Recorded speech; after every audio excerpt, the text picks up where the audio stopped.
Ngasi nungdan phongkiba Kangleipak Mairagi pause dagi maroiba pau khara khangatjaraga miyamda khudol tamjage Bisnupur gi ponsang mamaning lekai da sakangdaba singna maitei nupa ama miyathi na halaga hundoklamlei ngasi ayu pung 10 makharam taba matamda Bisnupur Police ki manungsana ponsang mamang lekai ward number 7 da leiba nupa ama masagi farm da sakangdaba khulai paibani haina chingnaba mioi singna nomaina kaptuna miyathi na hatuna hundoklamlei hari laikhidraba mioi asigi maming nomaitem bulon allies Bimol San Chaini Pugamanga apopagi ming nomaitem Biraz Jakawe Mioi asi ponsang mamaning laikai khonjong la konga dakna leiba masagi farm da ngasi ayuk thabak suba sakkibani ngasi ayu pung 10 makharam taba matamda nomai kapagi makhol ama manak nakpada leiba mioi singna taba fangki masigi matungda mafam aduda laikai gi mioi kharana changsinduna yingluba matamda nomai them boron hariba mioi asi siduna leiramba thengna khibani haidi mahakna siraga tatuna leiramba matamda mahaki makokki saru ayamba yoramdrei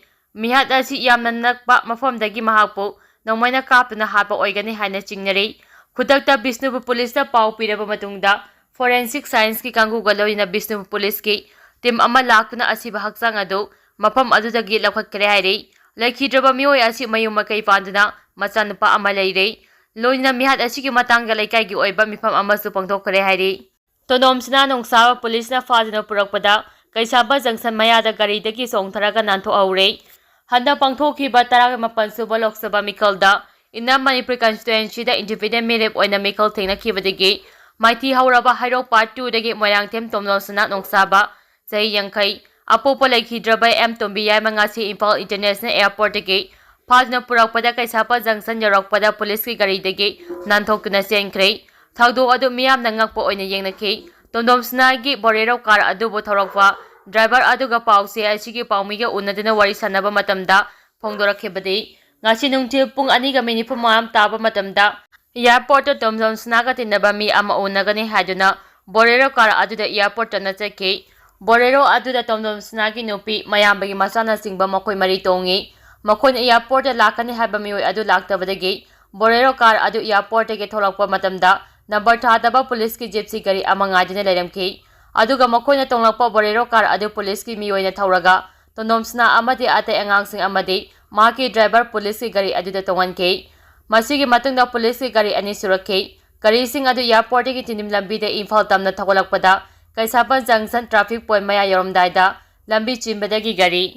adu ngehak panduna leiba matamda Tomtomsana gari adudagi chongtharaga chenaba honake maduda police personnel amada mahakpu namduna fanaba honake adubu makoigi makutagi Tomtomsana adu nanthokuna mafam khangduna chenki thagdo asi miya mamangda thokiba ngaktani masigi mandukta Tomtomsana amadi mahakal aminaba mioi singna paiba mobile sing adu police ne haiba mioi sing aduna loksingki kona thangda pithoramki police ki gari da tonghalaga lakpa Tomtomsana ki masa amadi atai angang adu loktharaga Keishampat ki nupi oibi ima singda thamlaba matungda imung manuki mioi sing kauraga ngasi nungda wairam khuchinaki hairi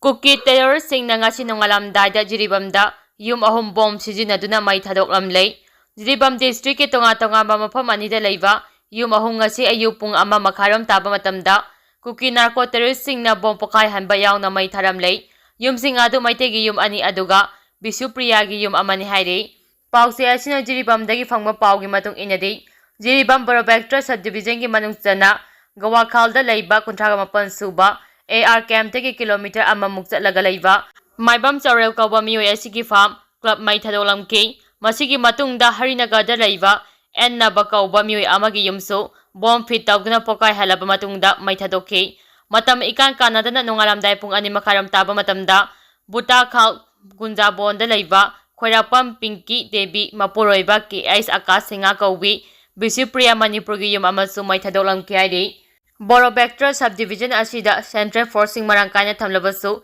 micham praja singilan thumnga pangamdribasi karigino oriba phiba masida asumak leiba tarabade micham praja singkram haina masa masage mayumda leiba ngamgani haiba wahang amalakle maram aduna lenga ki mari leinaba authority na athubada miyeng sangbiu haina sumai kai adongi khunja singna phongdorakle Manipur wall ki map ta HIV S ki leina leiba istat ama oina yoramba adusu ngasi de laksile CM Lamekar 1866.50 do popi tharamduna kangpopi na makokta leire matam amada Manipur wall ki map ta HIV S ki laina leiba state ama oina yorame maduna istat asibu malemgi mamangda ikai phiru kumlei adubu ngasidi madu laksinba ngamlei ngasigi numit asina lakpada aikoi khudimakna mayai kaba nisagi mayokta amato oina leminaduna drug sizinariba popi thariba amadi yoliba singthingduna tungi miro kalhaunaba hotnaminasi mating leiba khunai amadi phuru ama oinaba hotnaminasi madugidama istat lengang matam chupada lepkani haina Manipur ki Chief Minister M. Birena Phongdokrai. Wafam asi Manipur Police Department na sinduna International Day Against Drug Abuse and Illicit Trafficking numika mari lainana CM Secretary mamangdagi tharom adugi saru ama oina maya kaba ni sadagi laptop nga lainana pawpawje puba bite lile ama Chief Minister M. Birena freak off tawbagi tharomda mahangna phongdokkibani ngasigi tharom aduda Manipur lengakta yauriba Minister MLA Chief Secretary Police amari civil gi Makok thongwa official sing saru yakiba tharom aduda Chief Minister na haikibada maya kabani shagi mayokta Manipur lengakna war on drug amadi fight against cross border illegal trafficking gi khongta kaya lokhalagli haiki amaromda narcotic affairs and border NAF ki report matung ina 2017 dagi 2023 fawbada Manipur da lam ekar 18664.50 da tharamba popi pambi singyan thatuna mangankre Manipur ki district singi manungda Kangpopi district na lam hekar 4397.40 thadana ahanba oire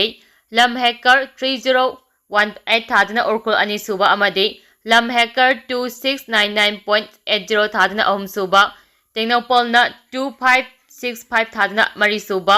Sandel da lam hekar 1982.50 thadana manga suba Kamjong da 1048.50 thadana taruk suba amadi Sanapati da 1682 thadana tare subada laike hariba popi pambi sing ase Manipur ki Chief Minister M. Birena wall against drug ki khongjang sangsilaktuna mathakta pankriba district sing asida tharamba sing yathatuna mangankre hairi Om Birabu Lok Sabha ki speaker khankre Om Birabu ngasi 19 suba Lok Sabha ki speaker oina khankre parliament mifam gi ngasi humni samba numita Prime Minister Narendra Modi na Om Birabu speaker khanabagi motion adu house of mutauki masigi mamangda opposition na Congress leader ke Sureshpur Lok Sabha ki speaker oina khanaba motion mutauki adum oinama voice vote pangthoklaba matung Prime Minister ki motion adu house na adopt tawkibaga loina opposition ki motion adu laukthokki nongna speaker khalaba Om Birabu Prime Minister Narendra Modi leader of the opposition Rahul Gandhi amasung Union Minister of Parliamentary Affairs Kiran Rijiju na speaker ki chair fawba thidoki Lojana PM Narendra Modi opposition ki leader Rahul Gandhi amasung NDA amade opposition ki rusingba kayana thagaba phongdoki panba yabadi BJP na luchingba NDA amasung Congress na luchingba opposition na kaman oiba mere puthokpa ngamdaba Lok Sabha ki speaker khanbagi ngasi mikhal pangthokliba asina leba asigi haukiba sahi kyagi puari da ahamba oire